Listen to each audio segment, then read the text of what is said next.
Shalom peuple de Dieu, je suis dans la joie de vous retrouver encore une fois pour ce nouveau numéro de notre émission Le Pasteur vous répond sur notre chaîne YouTube MRVB La Restauration. Alors n'hésitez surtout pas à vous abonner massivement et de partager cette vidéo. Comme je l'ai dit toujours, cela peut sauver une âme. Alors aujourd'hui nous allons parler des blessures intérieures. Je crois que tout le monde va se retrouver dans ces thèmes, car d'une façon ou d'une autre, nous avons été victimes des blessures causées peut-être soit par les déceptions, par des paroles blessantes, par humiliation, peut-être aussi que une fille a pu subir un viol, et tout ça constitue des blessures intérieures. Alors, les causes sont multiples et on va essayer de les développer avec mon invité du jour, que vous connaissez déjà, le pasteur Israël. Bonjour pasteur. Bonjour Erline. Ravi de vous retrouver à nouveau. Comme d'habitude, merci beaucoup. Alors, comme je l'ai dit tout à l'heure, notre sujet d'aujourd'hui va concerner les blessures intérieures. Alors, c'est un sujet tellement vaste, donc je préfère qu'on les fasse en deux parties. Donc aujourd'hui, on parlera des causes et des conséquences des blessures intérieures. Et dans une prochaine émission, dans une deuxième partie, on pourra aborder justement de la guérison. Comment peut-on guérir de ces blessures? Est-ce que cela vous convient-il? Alors, et donc pour commencer, moi j'aime bien, pour une meilleure compréhension, qu'on puisse définir certains mots du thème. Comme ça, les gens qui nous suivent vont déjà savoir dans quel contexte on est. Alors, pasteur, c'est quoi une blessure intérieure?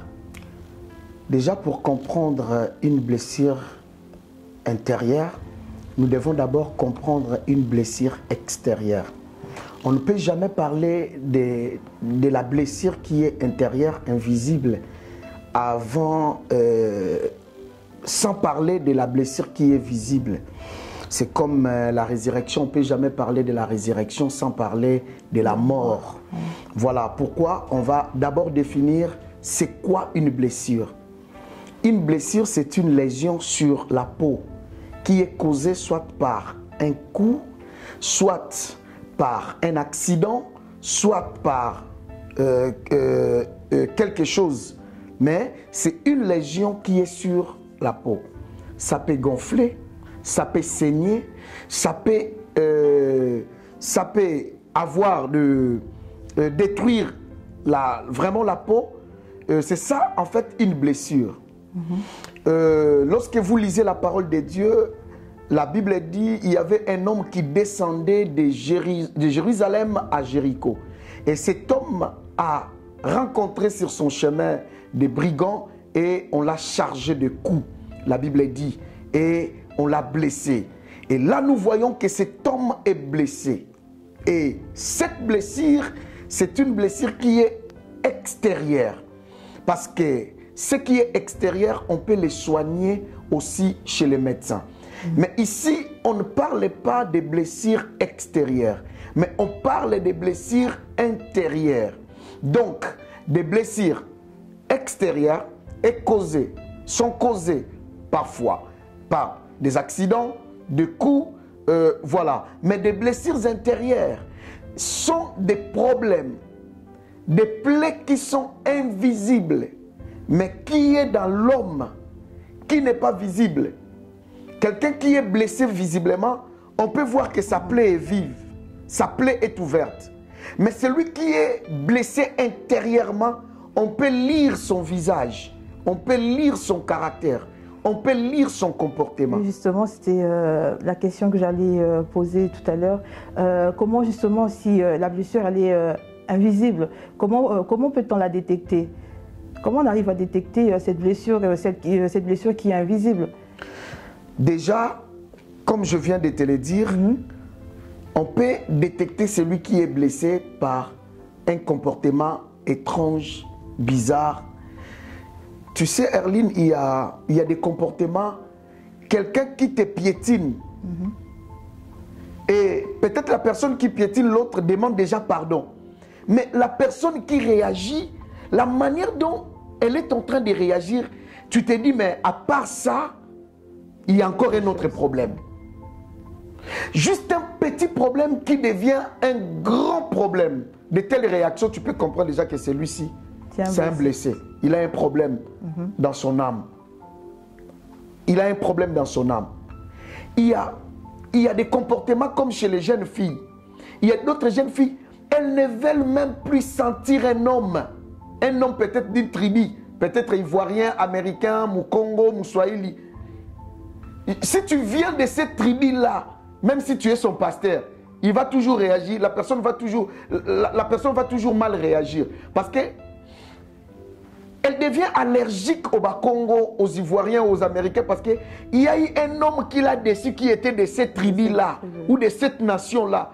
Alors depuis ce jour-là, même quand on l'invite dans une église, viens, votre pasteur, il est de quelle tribu? Ah non, non, non, moi je ne viens pas. Moi je ne viens pas. De telles réactions, on peut déjà savoir que celui-là ou celle-là, c'est un blessé. Il a un problème dans son âme. Et on peut aussi comprendre cela. Il y a certaines personnes qui ne supportent pas des remarques. Exemple d'une fille qui prépare les repas salés, tu lui dis seulement, ah les repas, ah, elle devient triste, elle voit comme si, parce que de telles personnes sont des blessés, elle a tellement eu des reproches dans sa vie, alors elle ne supporte plus des remarques. Alors on peut lire dans ses pensées. Il y a des gens qui deviennent timides. Il est timide dans les comportements. Il ne parle pas. Même si on lui fait mal, il ne parle pas. Ce sont des gens parfois blessés. Il a vu des choses et son âme a été blessée. Mais pasteur, quand j'écoute les exemples que vous me donnez, parce qu'il peut arriver ces jours-là, une personne qui n'est peut-être pas blessée, mais ces jours-là, juste, il s'est réveillé du mauvais pied. Et que voilà, qu'il réagit de la sorte, peut-être quand on le piétine dans un bus ou ailleurs. Donc, c'est pas forcément une personne qui a été blessée. Erline, c'est lui qui est rempli du Saint-Esprit. C'est lui qui est dans la joie dans son âme. Déjà pour moi, il ne peut pas se réveiller et dire qu'aujourd'hui je suis réveillé, j'ai pas d'humeur, voilà. Je suis réveillé des mauvais côtés. Non, le Saint-Esprit nous réjouit chaque jour. La majorité des gens qui se lèvent du mauvais côté sont des blessés. La majorité sont des gens qui ont des problèmes dans leur âme. Leur âme a des problèmes, a beaucoup de blessures. Voilà pourquoi aujourd'hui il se lève. Il a toute la nuit pensé. Voilà pourquoi il s'est réveillé de mauvais côté.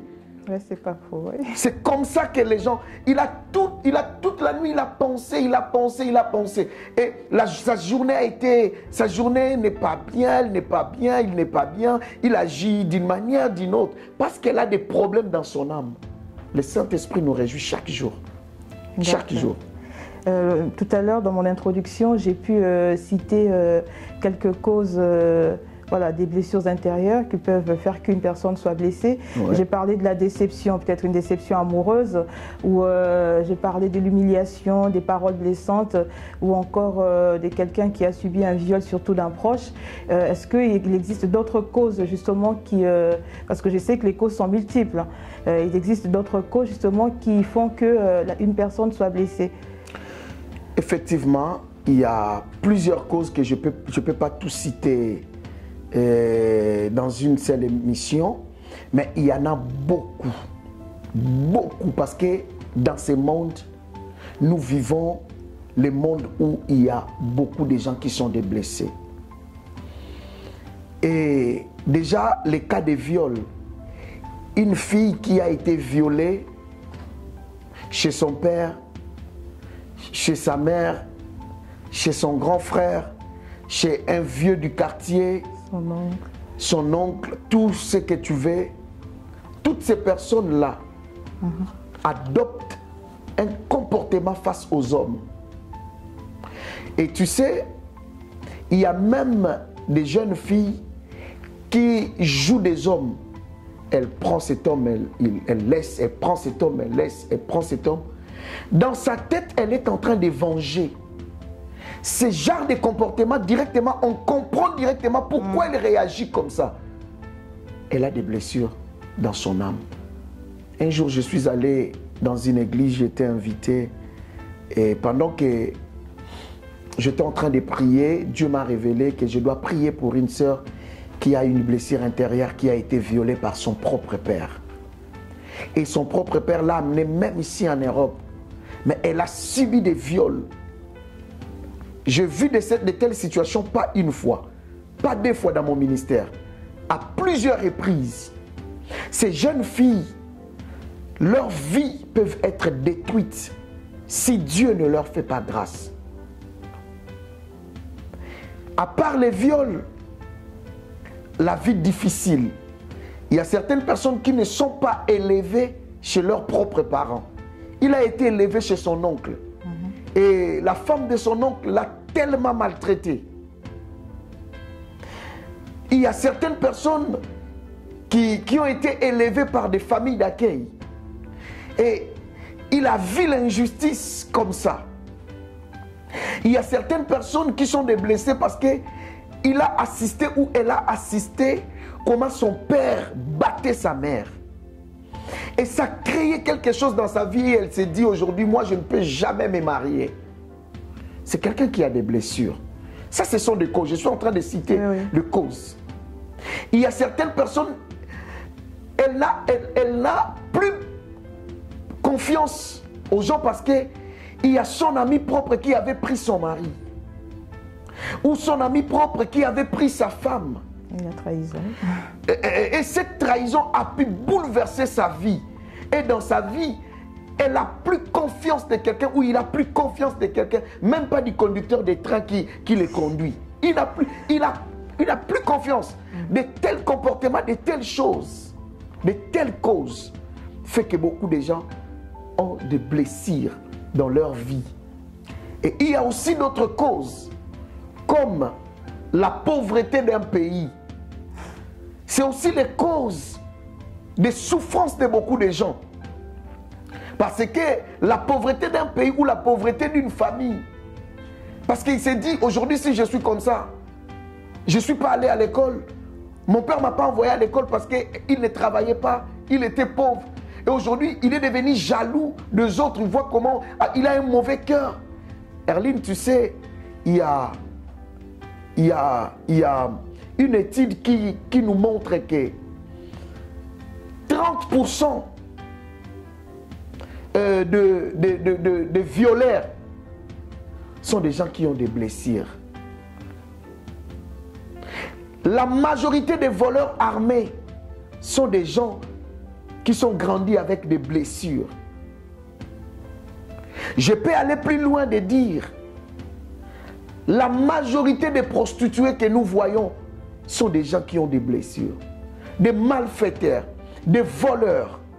Ils ont dû vivre quelque chose qui les a traumatisés dans la vie. Qui a transformé leur vie. D'accord. Au meurtrier. Et pour eux, ce qu'ils font, c'est un jeu. Une sorte de vengeance peut-être. C'est ça ce que j'avais dit. Une femme l'a quitté. Dans sa vie, il se décide qu'il ne va plus se marier, mais il va commencer à jouer avec les filles. Frère, si c'est ton cas, je suis désolé de te dire que tu ne détruis pas la vie des filles-là, mais tu es en train de te détruire, car le diable va profiter avec ces comportements qui est derrière toi. Voilà. J'imagine bien, justement, avec toutes ces causes et tout, donc il y a forcément des conséquences qui en découlent. Effectivement. Si tu veux, je vais lire un verset dans le livre de Genèse, chapitre 4, verset 30, verset 23. La Bible dit, le mec dit à ses femmes, Ada et Chila, écoute-moi bien, femme de Lémec, prête l'oreille à ce que je dis. J'ai tué un homme pour ma blessure et un jeune enfant pour ma plaie. Waouh! Un homme qui se vante de ses blessures et il a dit j'ai tué un homme. Ça, ce sont des conséquences fatales qui amènent quelqu'un à tuer des gens pour sa blessure. Ici, il ne parle pas de la blessure extérieure, il parle de ses blessures intérieures. Donc cela veut dire qu'il n'a pas peur de tuer. Ça, ce sont des conséquences. C'est ce qui est, je ne vous coupe pas, pasteur, mais c'est ce qui est arrivé aussi à Absalom quand on a violé sa sœur par son demi-frère. La vengeance. Voilà. Absalom a vengé. Ah oui. Mais c'est parce qu'il était quelque part blessé par le fait que sa sœur a été déshonorée. C'est ça le problème. Nous sommes en train de parler des conséquences. Quand quelqu'un est violé, il peut aussi... Erline, les blessés sont très dangereux dans la vie. Les blessés. Les gens vivent avec les gens qui ont des blessures intérieures. Ils sont très dangereux. Parce que celui qui est blessé, il finit aussi par blesser. Tu verras une femme, on a pris son mari et elle se décide de commencer seulement à prendre les maris des autres. Donc c'est comme un effet boomerang, quoi. Donc ça... Il y a un prédicateur que j'avais suivi qui a dit, un homme était blessé chez sa femme dans la maison. Il arrive dans son travail, comme il était chef, il a révoqué son serviteur qui n'avait rien fait à cause de sa blessure. Juste un petit problème. Et le monsieur rentre chez lui avec cette colère. Sa femme a parlé. Il a tapé sa femme. Et la femme, l'enfant venait. Il a tapé l'enfant.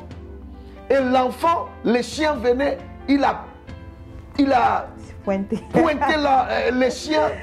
Et le chien est sorti mordre quelqu'un dans la rue. Tu vois? Quelqu'un qui est blessé a blessé, a blessé, a blessé. Voilà. Les gens qui sont des blessés sont des gens très dangereux de vivre dans la société. Tu sais, quelqu'un qui n'a jamais vécu dans l'amour, dans l'affection, il est blessé. Si tu trouves de tels hommes dans ton parcours de la vie, ces genres d'hommes demandent toujours à leur femme, est-ce que tu m'aimes? Est-ce que tu m'aimes? Est-ce que tu m'aimes? Parce que dans sa vie, il n'a jamais vécu l'affection. Il est blessé et il sait vraiment qu'il va trouver de l'amour chez toi. Un point barre. Et s'il n'en trouve pas, bah...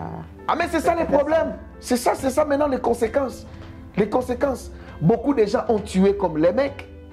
Pas seulement tué, beaucoup de gens sont devenus des maladies psychosomatiques, des maladies comme des tensions dues à ces blessures. L'homme l'a trompé, l'homme l'a trompé, l'homme l'a trompé. Elle a avalé. Aujourd'hui, elle a un problème de cœur. Voilà pourquoi lorsqu'on va parler de la guérison, on aura beaucoup de choses à dire là-dedans. Parce que c'est très dangereux. C'est très dangereux de vivre. Parce qu'il y a beaucoup de conséquences. Il y a des gens qui sont morts. Il y a des gens qui ont fait des accidents. Il y a des gens qui ont même eu... Qui ont des maladies mentales juste parce qu'il n'a pas pu gérer ses blessures. Il y a des gens qui se retrouvent en prison à cause juste de leurs blessures. Erline, c'est très dangereux d'être un blessé. Alors, si je comprends bien, donc, les blessures intérieures sont des blessures invisibles, mais qui ont des effets visibles. Tout à fait. Ah bah ça, c'est dangereux, ça. Très dangereux.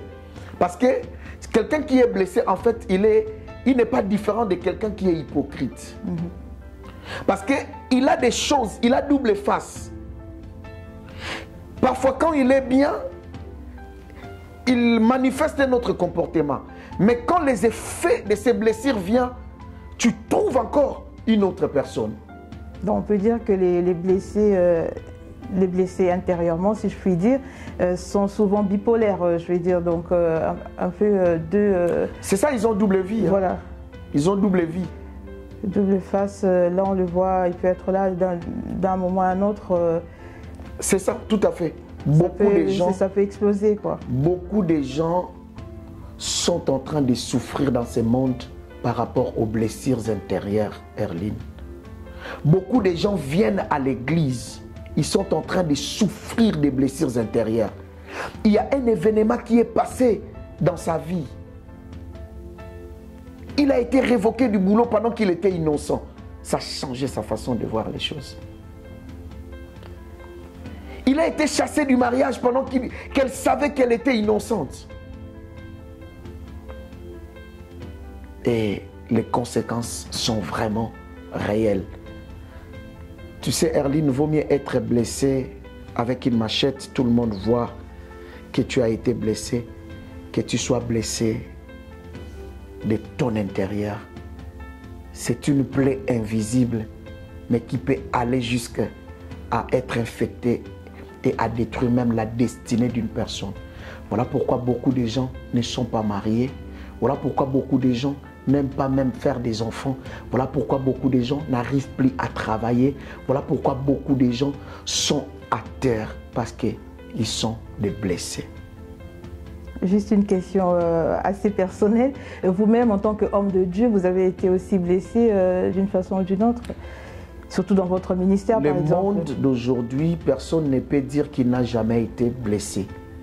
Moi, étant que pasteur, si je réponds par rapport au ministère, j'ai été blessé à plusieurs reprises. Et jusqu'à présent, je dirais que je suis toujours blessé, malgré la prudence. Tu sais, Erline, la prudence ne suffit pas pour être épargné des blessures.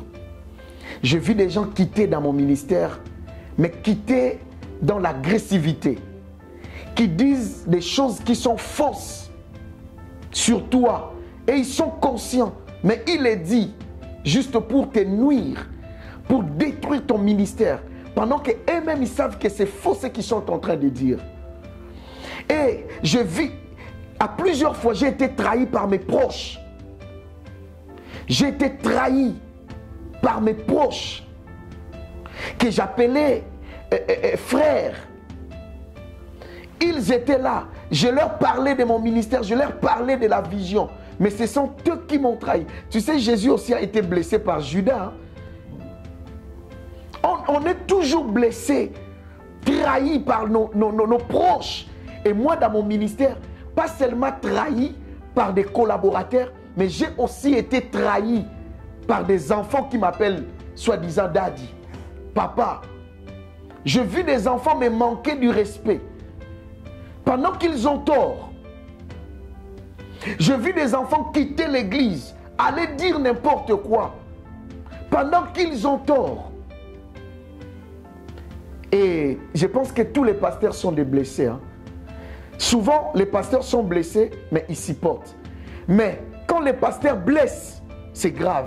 Là, c'est étalé sur les réseaux sociaux. Justement, c'est ce que j'allais dire, parce que si ils sont partis, les collaborateurs sont partis, peut-être parce qu'ils étaient peut-être blessés par vous, sans vous en rendre compte. Hein. Peut-être qu'ils ont été blessés par une parole, par un comportement.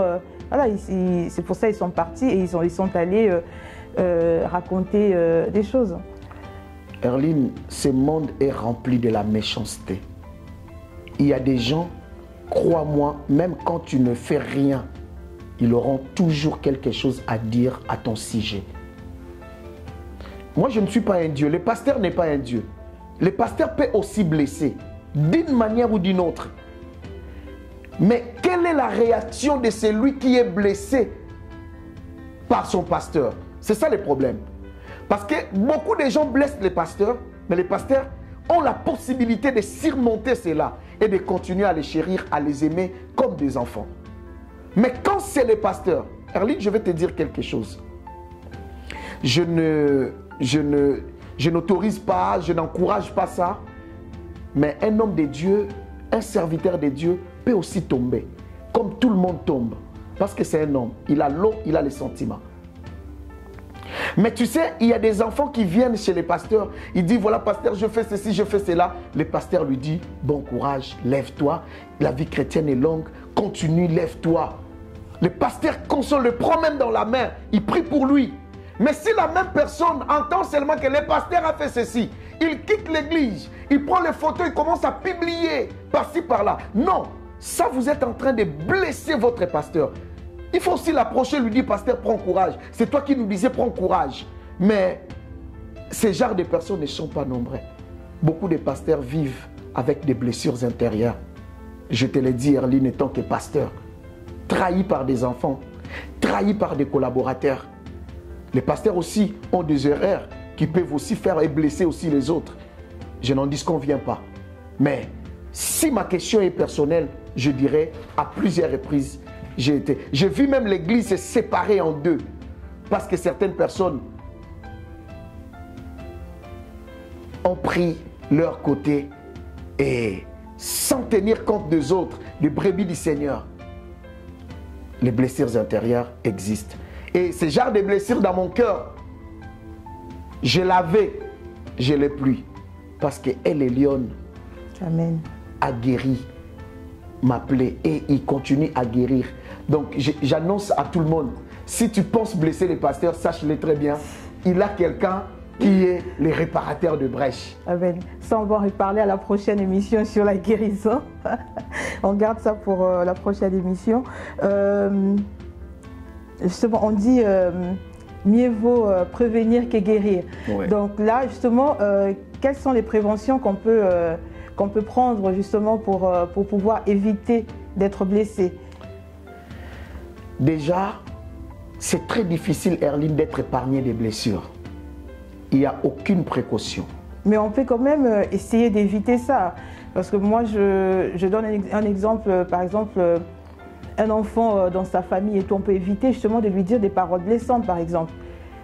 Oui, je dis oui, mais on ne peut jamais éviter cela à 100%.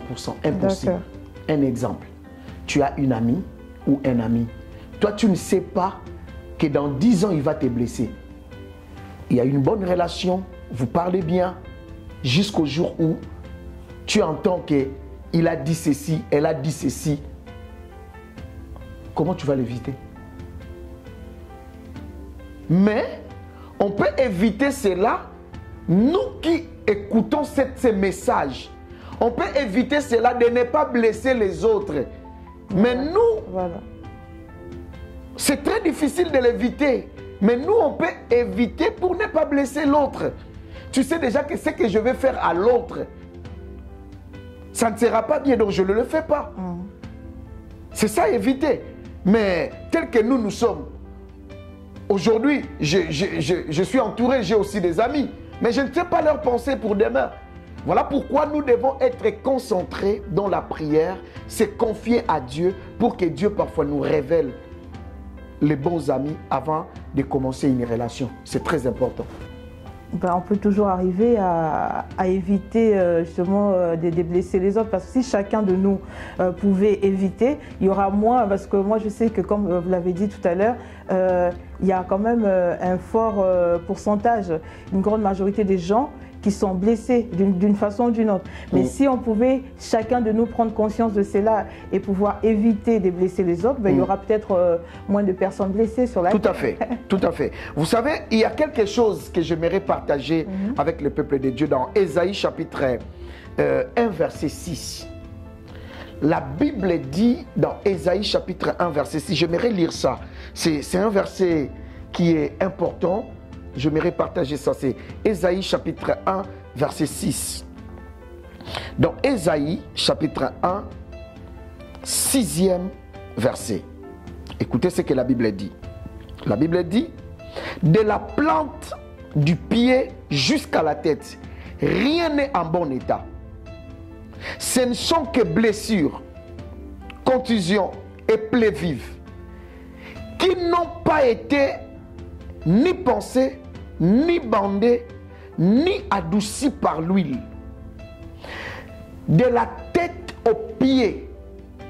Erline, il y a des gens dans sa vie, de la tête aux pieds. Cela veut dire de sa famille à l'extérieur, ils sont que des blessés. Ils ont que des blessures dans son âme, dans son esprit. Et ces blessures ont influencé son corps. Il y a des gens comme ça. Alors pour éviter cela, chacun de nous doit savoir ses limites. Vous savez, il y a des gens qui ont été révoqués du boulot parce qu'un ami est allé raconter des choses qui ne sont pas vraies chez le chef et on a révoqué.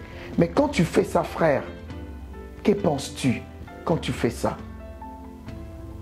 Quand tu vas faire, tu appelles le mari de ta soeur, de lui dire n'importe quoi pour ta soeur. Qu'est-ce que tu penses? Détruire son mariage? Et après, pour prendre quoi?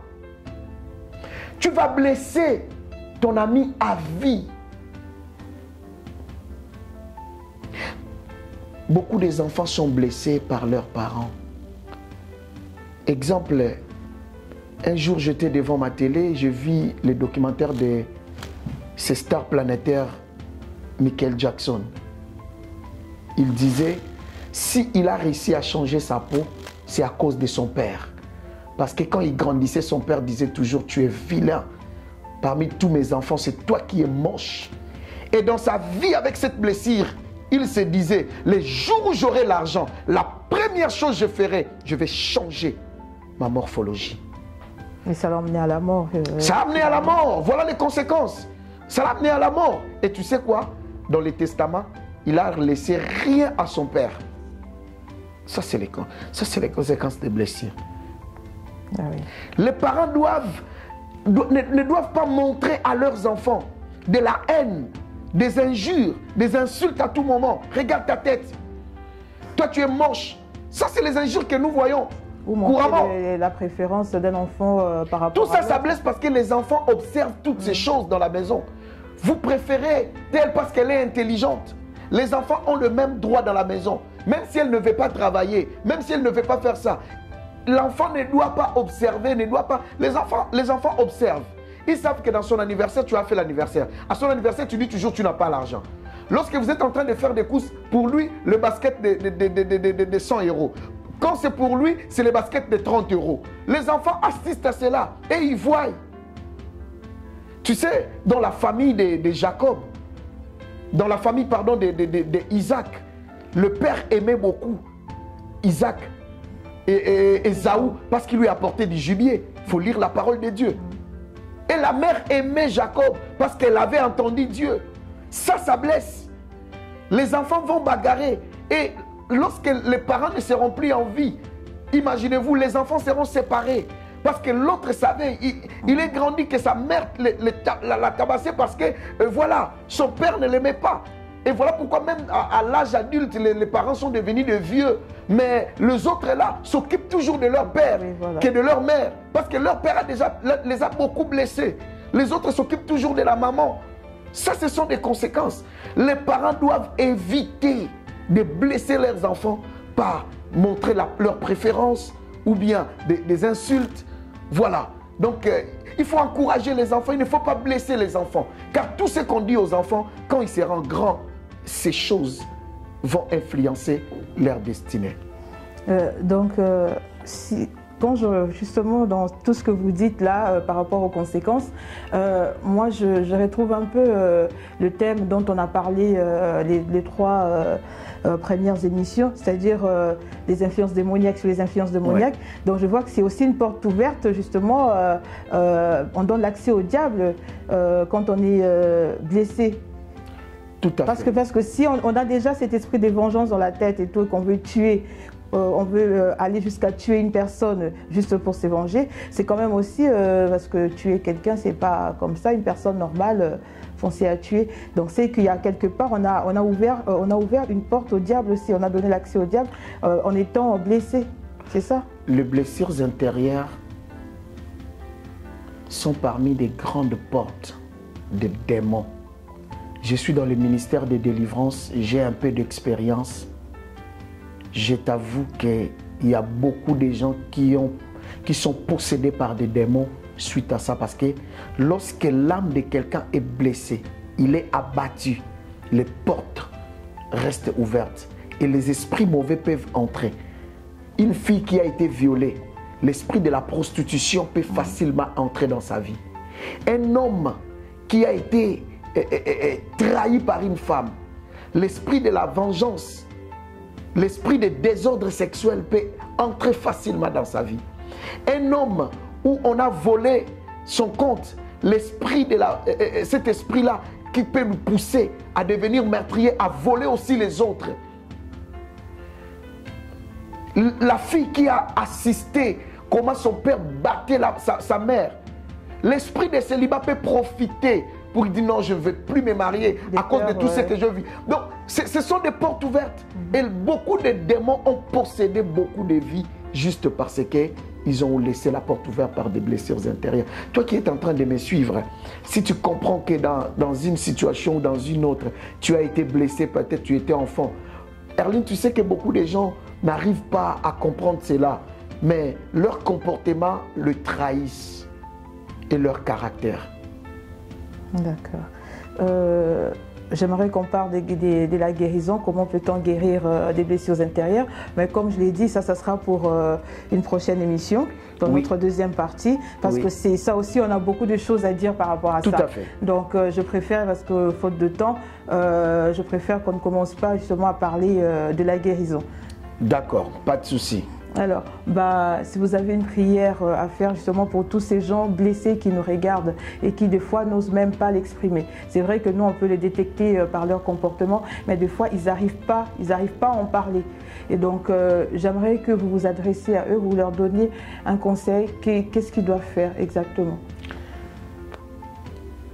Toi qui es en train de me suivre, regarde aujourd'hui, ta vie est gâchée, ta vie est détruite à cause d'une blessure que tu as eue.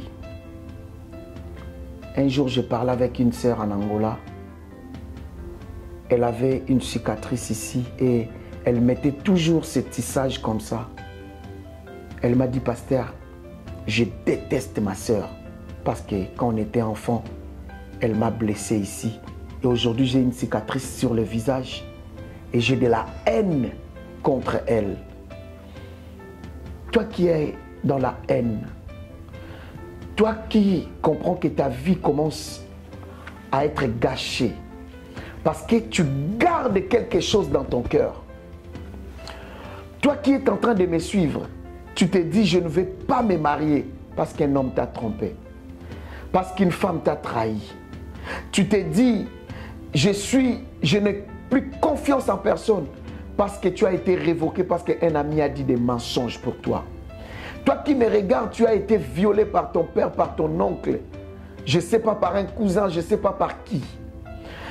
Toi qui me regardes, tu as été escroqué par tes proches. Et aujourd'hui, tu comprends que ta vie est en danger. Tu as adopté un comportement bizarre, un comportement compliqué à cause de tes blessures. Aujourd'hui, je t'invite à fermer toutes ces portes qui peuvent être les portes d'accès aux démons, qui peuvent venir encore te faire entrer dans les noirs, détruire ta vie, gâcher ta vie. Et je t'invite, frère, sœur, à te réconcilier d'abord avec toi-même. Voilà pourquoi, quand tu verras notre émission, notre prochaine émission, tu dois être là. Oui. Parce qu'il y aura des choses qu'on va seulement parler dans la prochaine émission. Voilà. Mais si tu sais que tu es blessé, mets simplement ta main sur ta poitrine, je vais prier pour toi. Seigneur, je prie pour mon frère et je prie pour ma sœur. Je déclare, Éternel, la guérison dans son âme, dans son esprit, pour ses blessures intérieures. Seigneur, mon frère, ma sœur n'a pas voulu être blessé, mais cela est arrivé dans sa vie. Les autres, ils étaient encore enfants. Les autres, ils étaient déjà adultes. Mais Seigneur, ils sont blessés. Seigneur, ces blessures, si c'était visible, physique, on pouvait les amener chez le médecin pour avoir un traitement. Mais ce sont des blessures intérieures, invisibles. Tu es le seul qui peut penser, qui peut bander les blessures intérieures. Guéris, Éternel notre Dieu, mes frères et mes sœurs qui m'ont suivi, qui ont suivi cette émission. Au nom de Jésus-Christ, je bénis aussi mes frères et mes sœurs et donne-leur un cœur joyeux. Au nom de Jésus-Christ, j'ai ainsi déclaré, prié et nous disons Amen. Que Dieu vous bénisse. Merci, pasteur, pour votre intervention. Merci beaucoup, Erline. Ça a été un plaisir Gloire de à Dieu. recevoir encore. Gloire à Dieu.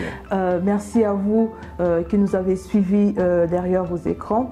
Ne manquez pas la prochaine émission où on va continuer sur ces thèmes-là. Et là, on parlera plus de la guérison. Il y a beaucoup de choses à dire sur la guérison. Alors, ne manquez surtout pas, partagez massivement la vidéo comme je dis toujours, cela peut sauver une âme, cela peut sauver une vie. Alors, n'hésitez pas à en faire part à vos proches de cette émission si cela vous plaît réellement et que Dieu vous touche au travers de notre émission. N'hésitez pas à vous abonner sur notre chaîne YouTube MRVB La Restauration. Alors, j'ai dit aussi merci à notre frère Zico Lubasa et à toute sa famille. Et je n'oublie pas mon pasteur Stéphane Bala. Je vous salue, vous qui nous soutenez aussi dans la prière. Alors, je vous dis à la prochaine. Que Dieu vous bénisse. Je vous aime vraiment. Bisous. Ciao, ciao. Au revoir.